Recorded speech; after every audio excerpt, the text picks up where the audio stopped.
Hola, buenas y santas, ¿cómo están? Deseo que muy bien. Bienvenidos a nuestro episodio 14. Yo feliz porque de a poco, pero a paso seguro se va sumando gente que escucha los podcasts y sobre todo que les gusta, así que feliz. Gracias, gracias, gracias.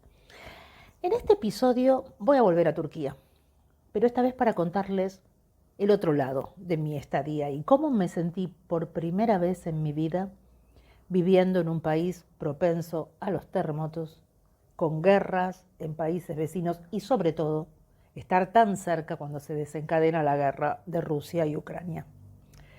Como les conté en el episodio 13, lo primero que me impactó de Turquía fue la belleza de su paisaje, la hospitalidad de su gente, lo sencillo que era vivir en ese país, con gente que de alguna manera es parecida a nosotros los latinos. Inmediatamente me sentí en casa. Ya sé que soy bastante sobreadaptada, lo sé, pero es tan fácil acostumbrarse a vivir en Turquía. Enseguida la hice mi hogar. Llené la heladera, reacomodé los muebles a mi gusto, me hice dueña de cada espacio de ese hermoso departamento. Hasta, hasta que a los 14 días exactamente de haber llegado a Turquía, estaba en la cama, aproximadamente 4 a.m., y siento que la cama se mueve. Reconocí inmediatamente la sensación. Ya me había pasado en Croacia, en la isla de Brač, creo que se los conté en algún otro episodio, donde también a la madrugada sentí que un elefante que dormía bajo mi cama se estaba desperezando y salí eyectada de mi cama hacia la calle. Previamente, haber agarrado mi riñonera con dinero y pasaporte. Eso fue en Croacia. Ahora, el que la sensación me haya sido familiar acá en Turquía no le restó pánico a este nuevo terremoto. Sí, señores, era un terremoto. Pero esta vez no salí corriendo como maratonista. Me quedé paralizada en la cama, con los ojos abiertos, mirando el techo fijamente, como quien ve un fantasma colgado sobre su cabeza. Sentí el ruido de las perchas que chocaban entre sí como espadachines dentro del placar. Se cayó el tender lleno de ropa que estaba en el balcón, y cuando ya no pude meter más aire en mis pulmones, exhalé. Cerré los ojos y sospeché si estaba viva o muerta. Qué susto que tenía. Duró segundos o tal vez menos, pero fueron eternos. Me levanté despacito de la cama como no queriendo despertar al terremoto de nuevo y muy cautelosa salí al balcón. Me asomé. Alania dormía. Pensé si había alucinado, lo habría soñado o nadie lo había sentido excepto yo. Como sea, volví a la cama y googleé todo lo que pude acerca de los terremotos hasta que me quedé dormida. Cuando me desperté, lo primero que hice fue abrir el Facebook. Y en los dos grupos que teníamos de Facebook ahí de la zona de Alania, la gente no paraba de hacer comentarios sobre el terremoto. ¿Sí lo sentiste? Sí, sí, sí. Yo no. Fue grande, sí. Llegó de Chipre, 4.3. Yo seguí durmiendo, yo no me pude dormir más. Hubieron destrozos acá, pocos destrozos allá, no hubieron víctimas. Bueno, pasó. No fue fuerte, no hubo víctimas. Algunas casas se cayeron, pero casas que estaban viejas, abandonadas, en malas condiciones, porque la ciudad tiene un sistema antisísmico muy importante. Ahí, recién ahí caí en la cuenta que estaba en zona de terremotos, que suele haber muchos en Turquía por la ubicación geográfica que tiene, es un área de alta actividad sísmica. La famosa placa de Anatolia, que nadie los puede prevenir. Qué cosa loca, ¿no? Con tantos adelantos que nadie pueda prevenir cuando está viniendo un terremoto. Yo no entiendo. Para que se den una idea, ese año, el 2022, hubieron más de 20.000 sismos, de los cuales 130 fueron superiores a 4 grados y uno fue de 6 grados. Ahí me enteré por qué estaban derribando tantos edificios en Alania que no eran antisísmicos, como les decía antes, como la ley obliga. No sé si recuerdan que hubo un terremoto en Estambul en 1999 donde murieron más de 17.000 personas. Y este año, el 2023, hubo uno, magnitud 7.8 en la zona de Gaziantep, cerca de donde yo vivía, que también afectó la zona de Siria. y dejó decenas de miles de muertos, muchos de los cuales fueron a la zona donde vivía, a Alanya y Antalya, que son zonas cercanas. La gente tuvo que emigrar porque se quedaron sin nada, familias enteras. Ustedes saben, se los he comentado en algún otro capítulo, que la gente, las familias son muy integrales, viven todos juntos. Los nietos, los padres, los abuelos, algún primo, algún tío, son casas grandes. Eso es muy común en Asia y también en muchas zonas de Turquía. Entonces, en esta zona, cuando hay un desastre natural de esta naturaleza, se mueren todos, se pierden todas las vidas de una familia. Es muy dramático. Bueno, volviendo a este sismo en Turquía al que yo presencié, lo único que pensé es salir del país. Al día siguiente me dediqué a hablar con un par de conocidos. Yo me quería ir de Turquía, no quería saber nada con estar en una zona sísmica. Un amigo que tenía que se llama Nuri, yo totalmente sobresaltada lo llamé pensando irme. Hasta hablé con mi hijo mayor, que también me dijo, salí de ahí, maravilla. Pero ¿con qué me encontré hablando con la gente en Turquía? Con gente que nació allí, que vivió toda su vida entre temblores y encima con una fe en Alá que no hay con qué darle. Así fue que escuché todos los lugares comunes que te puedas imaginar, que no controlamos nuestras vidas, que no podemos morir, nos podemos morir en cualquier momento, que no importa dónde escapes, la muerte si es tu momento te va a llegar, a que Alá nos cuida, que debemos orar y debemos tener fe en Él, confiar en Él, que Él nos va a proteger. Ay Dios, así que si bien yo podría haber rebatido cada uno de esos comentarios con mi mente agnóstica y combativa, preferí callar y armar mi bolso de emergencia tal cual lo recomiendan las autoridades.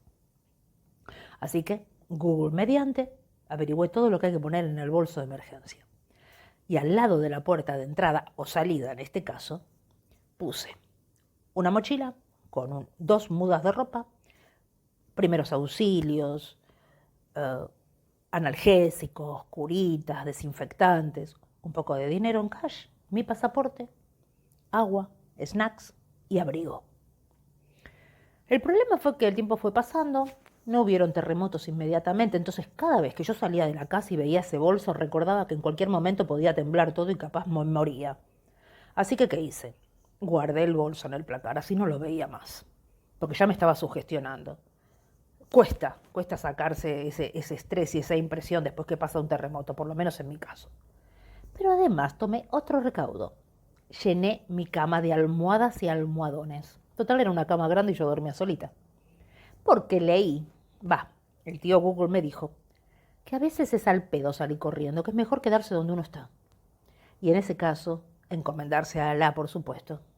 Y como generalmente es a la madrugada, yo, al quedarte donde estás, o sea, en la cama, le agregué con algo muy mullido alrededor en caso de que el techo se caiga. Y así fue que pasé varios terremotos más, no con grandes tragedias, siempre en mi cama agarrada a las almohadas como quien se aferra a la ilusión de que pronto pasará y que ninguna consecuencia quedará. Este año, 2023, me tocó ir a Indonesia. ¿Quieren hablar de terremotos? Mamma mía, todo el tiempo tiembla Indonesia. Estuve en una isla que se llama Nusa Penida, que está a unos 40 minutos al sur de Bali, en barco. Bueno, lo raro es que no tiemble. Si bien son muy, casi imperceptibles, pero vos ves las noticias y todos los días hay un temblor en alguna de las islas cercanas. Encima estás en playas de lava, son playas volcánicas, la arena en algunas es casi negra.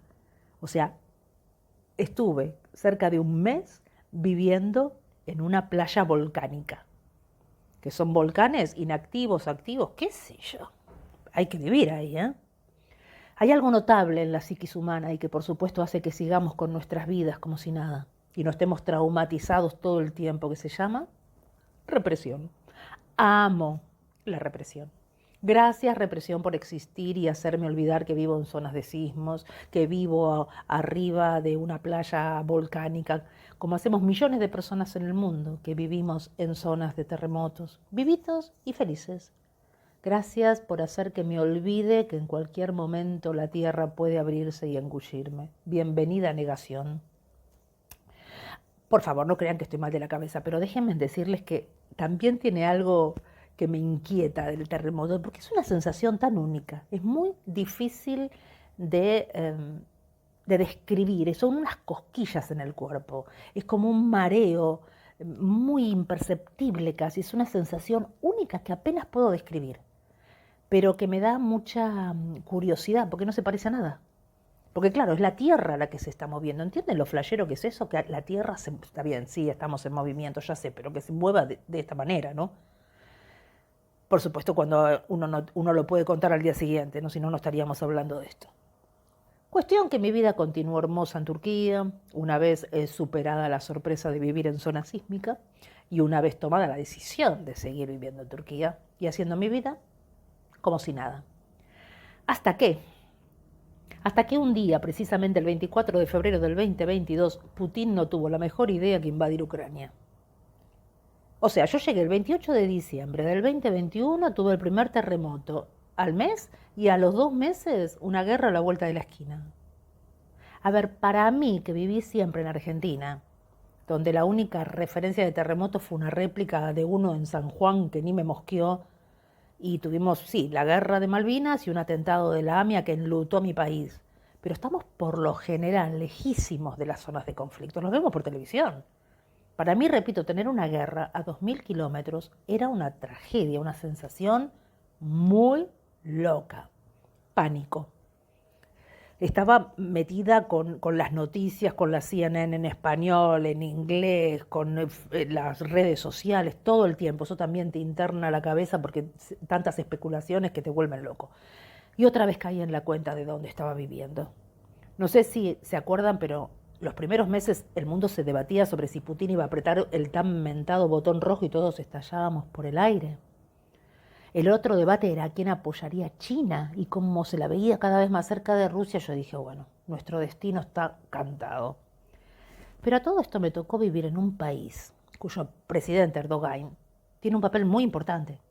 Era la primera vez en mi vida que un presidente del país donde yo vivía podía inclinar la balanza a favor o en contra de Putin. Y acá volvieron los comentarios de que Alá nos cuida, nos protege, que debo tener fe y que Turquía, y acá se sumó un nuevo argumento, tiene uno de los ejércitos más grandes y poderosos del mundo. Quédate tranquila, con todos los países alrededor, están todos del lado de Turquía, nadie nos va a tocar, todos nos temen. Turquía tiene un lugar estratégico, que el gas, que el petróleo, que esto y que el otro, que la salida al Mediterráneo de Rusia. Yo no sabía si esto era fruto de la religión y del patriotismo nacionalista de los turcos.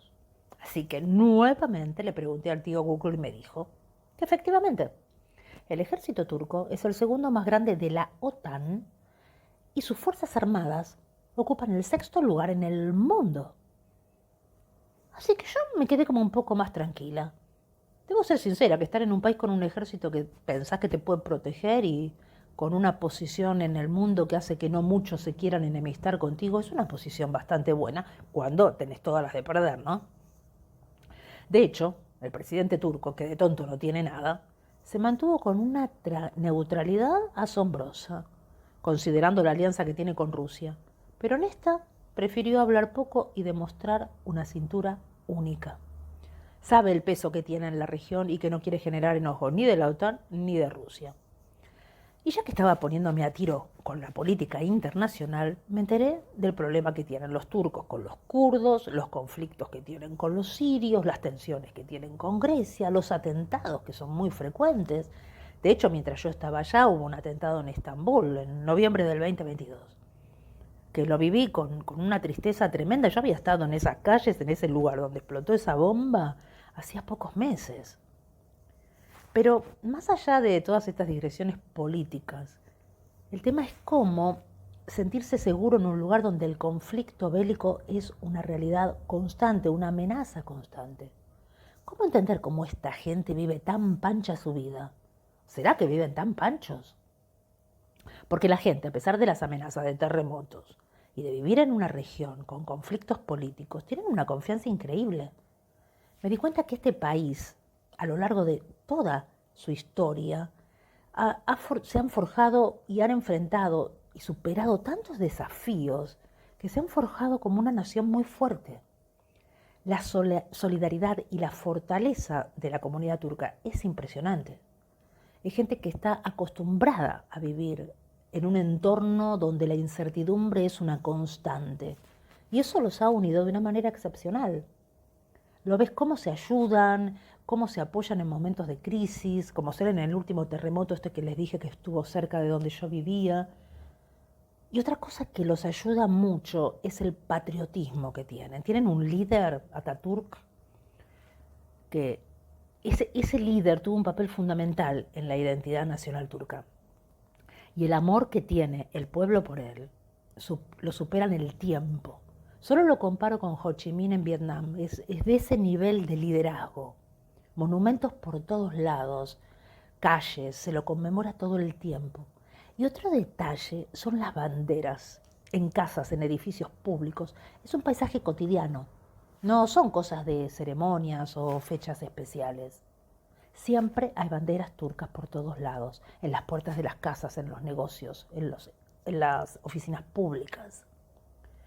No se olviden que la transición a República Moderna fue en 1923, o sea, hace muy poco en el tiempo de la historia de la humanidad, es muy poco.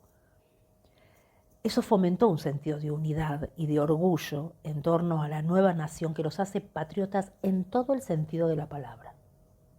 No es en vano tener tantos conflictos en las fronteras, eso también los fortalece, les da un sentido de unidad y de resiliencia, hace que la gente se apoye mutuamente y encuentre fuerza en esa identidad compartida.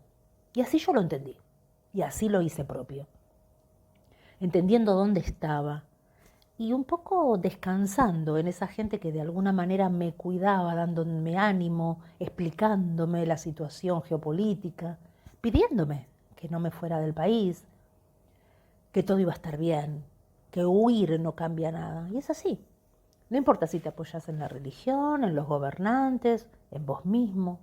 Como sea, dejar el país por miedo sentí que no era la respuesta. El inconsciente colectivo trabaja de manera tácita para que el miedo que se tiene ante ciertas situaciones esté latente, porque está ahí, pero no interfiere en la vida de la gente que vivimos en estas zonas. Ahora, eso yo lo entiendo de las personas que nacieron en esos países, pero yo, que vengo de las Pampas Argentinas, donde solo nos peleamos entre nosotros, ¿cómo es posible que me adapte tan rápido? Yo soy la primer sorprendida. Pero la respuesta, aunque no es muy racional, es que convengamos que después de años de estar embuida y asimilada en sociedades budistas, hinduistas e islámicas, estos países con una religiosidad muy fuerte, muy profunda, es inevitable que algo se me haya pegado. Yo no soy una persona religiosa, yo no soy creyente, pero estoy teniendo una actitud que se le asemeja mucho. Años leyendo para entender. A mí en mis viajes, que ustedes saben que tengo muy pocos objetos, pero yo tengo un Corán y tengo un libro budista. Para entender sobre todo años recorriendo templos, viendo y admirando la fe de estos pueblos, asistiendo a ceremonias. Creo que eso es lo que hace que mis preocupaciones en este momento sean muy reales. Quiero decir, yo me preocupo por las cosas que puedo cambiar. ¿Qué puedo hacer yo ante un terremoto o ante la decisión de dos tipos que juegan a la guerra? No puedo hacer nada. Entonces elijo atravesar esta vida sin pensar en las consecuencias de lo que no puedo evitar. Suena místico, pero no lo es. Creo que es una de las cosas más concretas y materiales que he aprendido en este viaje. ¿Y saben cómo llego a esta conclusión? Ahora, hablando con ustedes. Porque si algún efecto tienen estos podcasts para mí, es que son como una bitácora de viaje. Es un ejercicio mental de recuerdos, conclusiones, un diario, para ustedes y para mí. Es como si yo y ustedes y yo estuviéramos frente al mar, barruntando temas, filosofando sobre la inmortalidad del cangrejo y a veces alguna buena idea se cuela por ahí y sale. En fin, volviendo al momento en que el mundo se debatía, entre guerra nuclear o no sé cuál era la otra opción en ese momento, pero no había muchas, aquí surgieron en mí dos sensaciones. Una ante el peligro inminente de una guerra más global, cuando aún las posiciones no estaban bien marcadas y las conspiraciones estaban a la orden del día. En ese momento pensé en la época de la pandemia y me lamenté ante la sola posibilidad que otra tragedia mundial truncara mi viaje. Ya sé, suena re egoísta. Dije, qué mala suerte, qué tristeza. Son esos momentos en que te das cuenta cómo amás la vida que tenés, en ese preciso momento en que todo puede cambiar y se puede acabar. Y más allá de lo que hagas y de lo que desees, dos países pueden dar vuelta a la tortilla de tu vida, en este caso Ucrania y Rusia. Pensé en volver a Argentina, era una buena posibilidad, sobre todo la que mi familia me sugería. Porque si hay una zona segura en caso de guerra mundial es Argentina, pero no estaba lista para volver. Pero el mundo fue volviendo a la normalidad de a poco, estuve en Grecia, fui a Europa, y gracias a vaya a saber uno a quién, si bien la guerra continúa, lamentablemente, al menos por ahora, no se han involucrado más que las partes, entonces empecé a planear mi nuevo destino, que era la India. Mi idea era ir por tierra, atravesando los estanes. Los estanes son todos esos países que antes pertenecían a la Unión Soviética y que terminan con palabras stan, Uzbekistán, Tayikistán, Kirguistán. Entrar por India a India por Pakistán. Un plan hermoso. Pero la guerra metió la pata y aunque no parezca, el mundo cambió. Empecé a investigar, los precios estaban altísimos, todo caro porque los rusos que huyen de Rusia van a estos países donde obtienen visa fácilmente. Entonces dije, mejor espero que esto se calme, a que la ley del péndulo haga su trabajo y los melones se acomoden en el camión y tomo un vuelo directo a India, que es lo que hice. En diciembre del 2022 volé a Nueva Delhi. Y como ya aprendí que lo que no se puede hacer hoy se puede hacer mañana o pasado, espero próximamente volver a Turquía por tierra recorriendo todos estos apasionantes países que les comenté. Ya voy a tener la revancha. Imagínense, ahora estoy haciendo lo que no hice gracias al COVID. En este momento estoy en Malasia, estuve en Indonesia. Todo se hace, todo llega a su tiempo. ¿Qué quiero decir en este episodio? Es que los planes cambian. De hecho, los planes están hechos para cambiarse, para improvisar, para pegar el volantazo cuando es necesario, pero sin perder ese eje, esa zanahoria que nos lleva directo a nuestros sueños. Y así sigo, de a poco, lento a veces, más rápido otras, buscando caminos, aprendiendo, disfrutando esta vida hermosa que tenemos. Les deseo una hermosa semana, que cumplan sueños, sueños grandes, sueños pequeños, a corto plazo, a largo plazo, importantes, no tanto. No juzguemos a nuestros sueños, solo hagámoslos realidad. Les deseo que se puedan mimar, que se puedan abrazar y querer mucho, mucho. Hasta la semana que viene. Abrazo viajero en este momento desde Malasia, desde la hermosa isla de Penang. Abrazo a todos y todas. Chao.